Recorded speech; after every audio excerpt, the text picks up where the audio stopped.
Queridos, mais uma vez aqui reunidos para falar da nossa revista Palavra e Vida, a qual eu tenho aqui a grata alegria e o privilégio de ter escrito a nossa denominação, e eu espero que os irmãos e as irmãs façam bom uso desse tema que, por alguns, trata de ser polêmico, mas eu quero crer que com essa revista, que é o fio condutor para esclarecimento na própria Palavra de Deus, tenhamos aqui essa certeza e alegria de iluminação através do Espírito Santo de Deus. Eu quero falar agora sobre a quinta lição, que por alguns trata-se de um tema polêmico, né? Alguns sabem explicar, outros não, outros tentam caminhos, versículos, subterfúgios para cumprir e outros não, né? Quero falar sobre o sábado, que se trata aí do quarto mandamento, a qual está registrado em Êxodo capítulo 20, versículo 8. Diz assim a palavra de Deus: lembra-te do dia de sábado para o santificar. Portanto, quando nós começamos a ler esta quinta lição, eu faço aqui a guisa de introdução, um comentário que eu acho até interessante, né? Porque se você olhar para a vida dos religiosos e para os trabalhadores, ambos terão pelo menos a escolha de um dia para o seu descanso. Alguns segmentos religiosos entendem que o sábado deve ser cumprido. É como aquela história em que nós encontramos, por exemplo, de que o sábado é tão sagrado, que não tem como explicar porque que Jesus, por exemplo, violou o sábado, né, entre aspas, para a interpretação de alguns judeus. Enfim, seguem a Moisés e não a Jesus. Jesus está ali apenas como um pseudo-deus e preferem seguir a lei de Moisés. Entretanto, se você olhar aqui, esses segmentos religiosos alguns ter o sábado como o seu descanso, outros terão a sexta-feira, né, que é o caso dos muçulmanos, e nós, os cristãos, por exemplo, escolhemos o domingo para descansar no Senhor. Então, essa é uma ideia religiosa. Mas também você verá trabalhadores que trabalham, de fato, de segunda a sexta-feira, aqueles que trabalham no escritório, sábado e domingo estão em casa.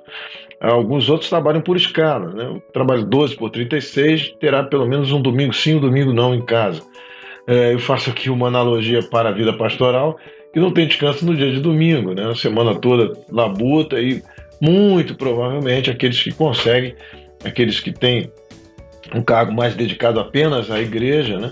Um tempo integral, como nós chamamos, tem por acaso aí e porventura o descanso na segunda-feira. Então nós não chegamos a um consenso aqui, quem é que tem direito, quem é que não tem. Entretanto, o que a gente precisa entender é que o sábado foi colocado ali por Deus nos 10 mandamentos como um cuidado de Deus para conosco, né? O cuidado é muito simples. Se você trabalhar direto, se você trabalhar sem folgas, sem um tempo de descanso, você certamente morrerá de fadiga. Você não conseguirá exercer ou desempenhar a sua função lá no seu trabalho, porque o excesso de trabalho, o cansaço, impedirá que você dê boa produtividade. Então esse é um cuidado de Deus. Nada tem a ver com aquilo que que os judeus entendem que até mesmo Deus parou de trabalhar ou cessou de trabalhar. Não. Deus não descansa, né? O Cristo deixou isso bem claro para nós, que Deus trabalha e trabalha até hoje sem parar, não há descanso. O salmista vai dizer que Deus não cochila. Enfim, há uma contradição em dizer que Deus descansa ou utiliza o sábado para o seu próprio descanso. Muito pelo contrário, ele fez isso para nós, para ter esse incentivo de que é importante que a gente pare um tempo para descansar, retomar as forças, de preferência nele, reabastecer o espírito e a alma, né, que muitos de nós, você sabe muito bem, que toma aí um remédio para dormir, ou então tem aí o privilégio de ter umas 8 horas de sono, dorme, mas ainda continuam cansados, né? Acordam cansados. Todos aqueles que dormem e têm um sono regular entre 5, 6, 7 horas ou 8 horas de sono e acordam cansados, o cansaço não está no corpo, mas está na alma. E esse descanso nós encontramos em Deus. É isso que trata o quarto mandamento, falando aqui do sábado.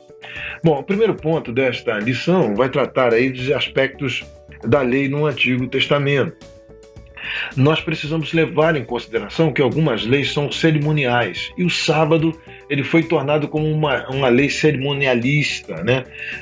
Por exemplo, essas leis cerimoniais, elas de fato elas ficaram para trás. Sacrifícios de animais, circuncisão, isso tudo são coisas que passaram. Entretanto, a questão moral que está intrínseca na lei que foi abolida, que hoje não existe mais para nós, ela precisa ser relevante no nosso agir, principalmente no nosso agir cristão. Por exemplo, nós não fazemos mais circuncisão, não há necessidade, essa lei aqui não era uma prática da igreja primitiva, e isso ficou para trás, mas Paulo fala sobre isso em Colossenses, quando ele faz uma alerta que a circuncisão é o nosso batismo. Ora, então o nosso batismo hoje é uma interpretação moral daquilo que era a circuncisão no passado. Então essas leis, por exemplo, elas passaram, mas a questão moral fica entre nós. A cerimônia do sábado, esta lei a qual foi imposta, até mesmo pelos judeus, ela tem o seu sentido moral. E o sentido moral é, de fato, descansar. No ponto 2, eu vou falar um pouco mais sobre isso, e eu gostaria que você lesse aí, que o quarto mandamento é um elo, né? Você vai ver que a partir desse quarto mandamento, tudo que é voltado para Deus, tudo que é apontado para Deus, né? Não terei imagem de escritura, não utilizem o nome de Deus em vão, Deus quer ser o único em nossa vida. A partir desse momento há um elo. Aqui no sábado, tanto ele serve para nós quanto para Deus. Não de que o sábado foi feito para Deus, o sábado foi feito para nós. Mas nesse nosso descanso, desse sábado, desse Shabá, né, que significa cessar, paralisar por um momento, nesse instante em que nós paremos, descansemos, nós devemos buscar descanso nele. Então veja que é um elo entre cerimônias, entre ritos, mas automaticamente é algo que já vai entrar a partir do quinto mandamento, falando especificamente para nós. Então o quarto mandamento é esse elo natural entre o que é moral e o que é religioso.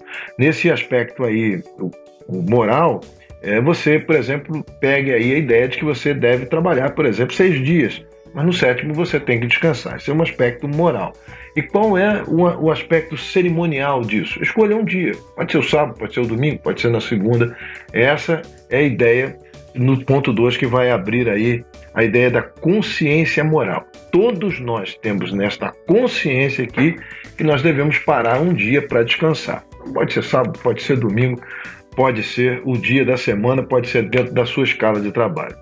O ponto 3, nós veremos que existem muita procura por algo que não existe. É muito fácil lidar com o sábado, desde que você olhe e observe isso. Eu tenho o cuidado de, nesta narrativa aqui da lição de número 5, levar a você entender como é fácil compreender o porquê de que isso faz parte de um mandamento de Deus ou faz parte de uma lei moral de Deus, para que a gente entenda exatamente sobre isso.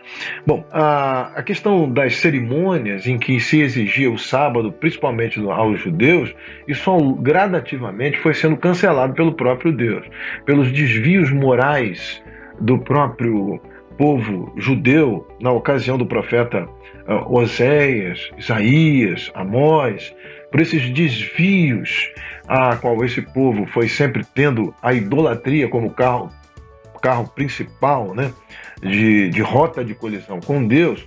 Oséias, por exemplo, foi um que disse que o povo deveria cessar essas cerimônias, inclusive os sábados, essas festas de lua, de sábados, de ritos, de sacrifícios. Isso tudo deveria cessar, porque aquilo expressava o seu exterior e não o interior. O que Deus quer ver é o nosso interior transformado. Se o nosso interior está transformado, o exterior receberá aquilo que foi eclodido, aquilo que veio de dentro, né? Então isso é o que Deus quer ver. Primeiro, o nosso interior. O povo de Deus, naquela ocasião, estava exatamente declinando nesse aspecto. Bom, e aqui eu faço também uma comparação, vendo o mal onde não existe, que você veja as palavras de Jesus, porque o sábado foi feito para o homem, né? E não o homem foi feito para o sábado. É como você, por exemplo, comprar um carro para a sua família e entender que tudo a que você vai fazer é para o carro. Não, o carro é que deve servir você. É isso que Jesus estava tentando explicar a alguns judeus e eles não entendiam de maneira nenhuma. O sábado não foi feito para que o homem vá e cumpra os ritos, né? E se integre literalmente, né, com o sábado. Nada disso. O sábado foi feito para nós como um alerta, como uma explícita demonstração da lei moral, que a gente deve trabalhar sim, mas escolher pelo menos um dia para o nosso Shabá, que é o nosso descanso. O ponto 4 aí, que a igreja e o Shabá, né, a igreja e o nosso descanso, é uma linha tênue, né, é um fio que vai nos fazendo entender que a igreja primitiva adotou o domingo para que o domingo seja ou fosse o dia do Senhor, o dia do nosso descanso. Se você ver, por exemplo, depois da crucificação de Jesus, que aconteceu na sexta-feira, o terceiro dia, contando a sexta, o sábado, foi exatamente no domingo que Jesus invade, mesmo com as portas fechadas, aquela casa, aquele cenáculo onde todos os discípulos estavam ali, menos um, né? Que você sabe muito bem que Tomé não estava lá. Os 119 estavam reunidos ali, com medos, amedrontados. Jesus se coloca ali. E o João, o apóstolo, né? O João, o escritor, faz questão de registrar que foi no domingo ou no primeiro dia da semana. É interessante que ele dá falta de Tomé e 8 dias depois, ou seja, contando o próprio domingo, no próximo domingo Jesus estaria ali de novo para visitar os irmãos e ter aquela conversa tão abençoadora para todos nós, que é o contato com Tomé.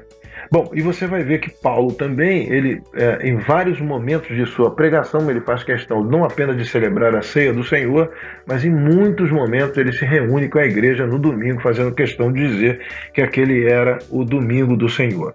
Um fato muito interessante que eu gostaria que você colocasse aí nas suas pesquisas também é sobre o Pentecostes.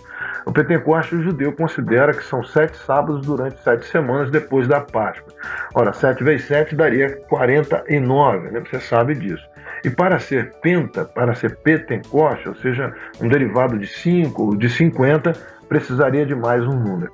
Qual é o dia da semana, no seu entender, depois de 7 sábados, depois de 7 semanas, daria 49 mais um dia?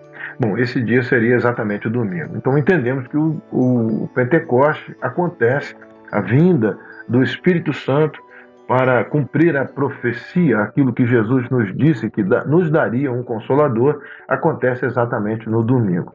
Então tudo nos leva a crer que nós escolhemos o domingo para o nosso descanso, o descanso do Senhor.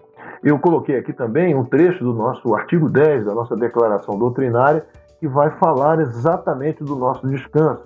O nosso descanso com o Senhor não é um dia em que nós ficamos totalmente parados, de perna cruzada, estendemos uma rede de um ponto a outro e ficamos ali olhando para o céu e de vez em quando tirando um cochilo. Não, não. Esse descanso é o dia em que nós nos aproximamos de um maior relacionamento com Deus, da nossa comunhão, das nossas orações, das nossas súplicas e da nossa adoração. É o que fica muito bem claro aqui na nossa declaração doutrinária em seu artigo 10. E por final aqui, há um descanso a qual nós devemos sempre buscar, que é aquele que é Mateus.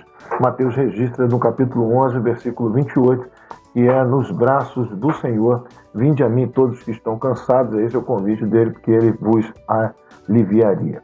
Portanto, nós quando paramos e pensamos sobre essa lição, ao final dela, concluímos que nós temos que ter um dia para descanso. E aqui, convenhamos, eu e você, responda apenas esta pergunta.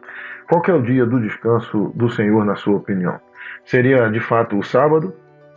Seria, de fato, o domingo? Ou você escolheria todos os dias para descansar em Deus?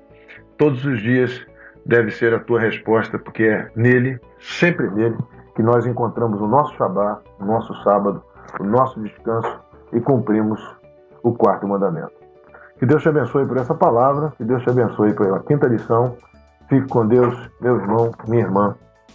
Graça e paz.